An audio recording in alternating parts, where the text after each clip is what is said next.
I know this is a tad unrelated, but like, don't you hate when you're scrolling Instagram and you're watching a video and it's like portraying itself to be a podcast, but it's just an advertisement?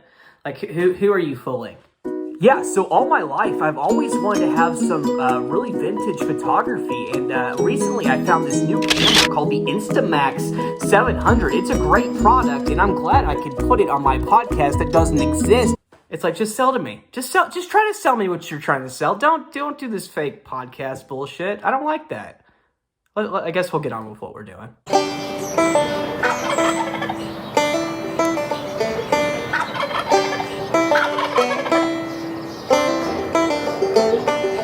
Hi. It's November 10th. I know I missed some days. Okay, sue me. I got shit to do. I'm busy, but we keep going. And today's movie we're talking about, it's not particularly a Thanksgiving movie, I guess. You wouldn't really call it a Thanksgiving movie by design, but for me, and I think for most people, when you think about Thanksgiving, I think an aura of it, or I guess, the origins of it, or the origins of it. We want to talk about the Pilgrims meeting the Native Americans, and then, not what happens afterwards. So I didn't really want to find anything that was discussing like the first Thanksgiving. I think that's stupid and unproductive, and I'm not gonna whitewash this shit. So I thought, why not talk about something that kind of discusses Native Americans within America. So I decided to talk about Killers of the Flower Moon. So Killers of the Flower Moon, it is directed by Martin Scorsese. Scorsese. It's got Leonardo DiCaprio in it, Leo as the lead. It's got Robert De Niro in it and tons of other actors. And one thing I think is really great is that there's a lot of Native American actors and actresses within the movie. Kind of going off of that, I think one thing about the movie I really liked is that, it takes place more in a modern sense. I feel like every time you see movies or, television, whatever, in regards to Native Americans, it seems to always be kind of like in that Cowboys kind of era, or, like teepees and that kind of stuff, or, I feel like it's always so way back. So it is interesting to see something in a little bit of a more modern sense. I mean, I think I'm going to get years and stuff wrong. I didn't do a lot of research before doing this, but I think it's like 30s or 40s, 20s, 30s, that kind of era. So, I mean, obviously it's not completely modern. I know, like, there's the Hulu show, I think it's called Reservation Dogs. So that's probably like the most modern thing as far as Native American representation goes. But as far as like mainstream films, or at least for me, it was really cool to see that. It was cool to see Native Americans just wearing normal clothes and being portrayed as normal people, and dealing with the horrible, outcome of trying to live within the American society. But I do feel that the movie still accomplishes, showing the Native American culture as far as like, the songs they would do, the calls they would do, the kind of prayers they would do, while also showing them within, like normal clothes, doing normal things. Like, I think it's gonna sound stupid me saying that. It makes them look more human. I think that's obviously an issue we've had within cinema, is that I think for a long time they weren't portrayed as humans. They were portrayed as, savages. And I think this movie does is a good step forward.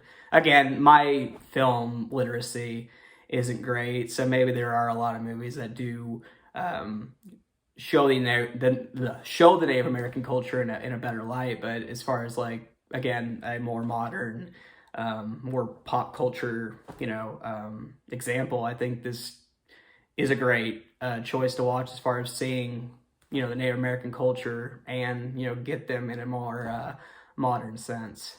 A big part of the plot of this movie is basically, Robert De Niro's character.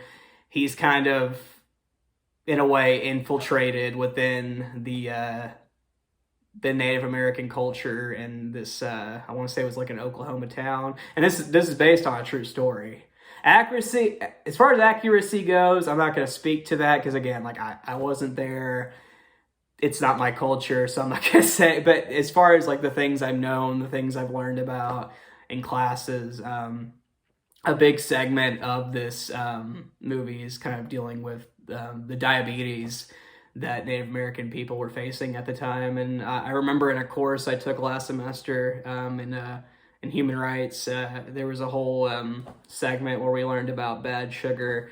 And I can't remember what tribe or what region. It might have been more towards like New Mexico or maybe even Oklahoma. I'm sorry, I don't have a lot of great information, but it basically was talking about how, you know, when the Native Americans had lost their natural resources and had to start relying on, you know, the American government for foods and, you know, that kind of stuff, they were getting diabetes because, you know, it wasn't good food. It didn't have nutrition in it. It was a lot of nasty stuff. So they, in the story, or sorry, I'm like jumping around, but in that story of Bad Sugar, they had called it Bad Sugar because they didn't really know what it was. They didn't know what was going on with them. It wasn't until much later, you know, more research was done that, you know, diabetes was basically plaguing their whole group of people, and that's a lot of what this movie touches on.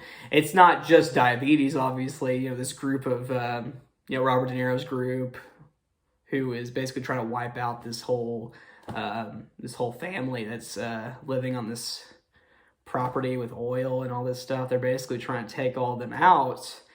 And no spoilers, but I mean, you know what happens. Come on. But back to Robert De Niro, because again, I'm jumping around. I'm sorry. He's really good in the movie, and I think why I wanted to touch on that is like I think you can see some of the things he does, some of the like direct to DVD stuff, some of the, you know, you can tell when he's putting his effort in, or at least I feel like I can tell. And in this movie, it's like he's on it. Like it's like, you know, Goodfellas, De Niro kind of level, except with like a Southern accent, which he does really good. Like it's not your basic like, oh hi, you know, yeah. No, it's like he sounds very like Oklahoma, you know, like that region. Like it seems like he did a lot of research in that. But to touch on the character of De Niro in the movie a little more, I think what's so just dastardly about his character is that he's not your basic bad guy. Like, he's not your basic, like, oh, we're going to kill them all. I mean, that's his intention, but he has basically just, like, appropriated himself into their culture. He has learned to speak their language. He has learned how to kind of navigate within the way they you know, talk to each other. He's almost like this, you know, uncle to some of the tribe's people. I mean, I think, and again, when you see the movie, you'll understand, but within the movie, I think a lot of characters are kind of giving the side eye, like, I don't know about you, but, you know, he's done his legwork to be taken as, like, an ally, which I think is frightening. And then we get to Leonardo DiCaprio, and one thing I want to say about him, especially with, like, his recent roles, is that I love how he's been playing like these almost kind of losers, or kind of like these like just down on their luck kind of characters. I think the first really example of that recently is Once Upon a Time in Hollywood. I really I really enjoyed his character, just this actor who is obviously just you know, Hollywood's past him. It's not his Hollywood anymore, and he's kind of having to come to terms with that. And I think he played that kind of like, pathetic's a mean word, but pathetic, like just down on his like. And in this movie, it's kind of similar. You know, he's kind of playing like the fool in a way. He's kind of the foot soldier for Robert De Niro's character. Robert De Niro is his uncle in the movie, and for his uncle, he's trying to kind of do the legwork, but you can tell he has love for the Native Americans, or at least one of the Native Americans that he eventually marries. I won't give away too many spoilers, but a lot of it is like this group of whites has kind of infiltrated and have married these Native American women within the family, and, you know, kind of slowly, you know, they're all dying. And I want to touch on the actors particularly. again, I should have gotten her name, the lead actress who plays Leo's wife. I'll put it somewhere because again, like I meant to get that, but I'm dumb. She's great. Her journey of dealing with these diabetes, being in bed sick. Basically, she's not getting the means she needs to beat it. So she's having to do a lot of legwork as far as like helping her group, her family while being sick. So it's pretty extraordinary what the character, and I'm assuming the woman in real life, had to do as far as back then. But the actress, we focus on the actress who plays the role. She's great. I don't know if I've seen her in a lot. This is really the first thing I've seen her in, but she's very strong. She's very like, she's got scenes with Leo, and I just feel like they're neck and neck, as far as just acting talent. No, she's great. So I think she kind of had to be, like that emotional tug is on her. We are watching her journey. We're as far as Leo, like I think we have a little compassion for him as a character, but at the same time, he's doing so many bad things that's like you're not really leaning towards him. But she does a lot to kind of get attention as to what's happening in the town, because you kind of find out that a lot of the things that are happening to these Native American people are not being investigated. And at one point, oh my God, at one point there's a parade in the town, and like there's a whole section just for the KKK. Like it's insane. It's crazy. Just in summary, I mean, as far as like Martin Scorsese's work, I mean, it's great. I really enjoyed it. I would recommend, because I mean, it's a long movie, and I would recommend if you could watch it like in the afternoon or in the morning. Don't watch it late unless you like watching things late, but it's a very slow burn. Like you're getting the details, you're getting like there's a lot of the stage is set before, everything comes in, if that makes sense, without spoiling everything. But I think it's definitely worth a watch. If you're not very aware of like things that happened in that era, that's educational, yes. I think it is something you should see. So I would definitely recommend this movie. Again, like it's not a Thanksgiving movie, but it's a great movie, and I think it really touches on the inequalities that the Native American people have faced in our country. I think it was really great, and I wanted to recommend it. And I'm gonna try to hit a couple more movies. I think there's a couple more. I've been doing research. Don't act like I just kind of put this out there and left it.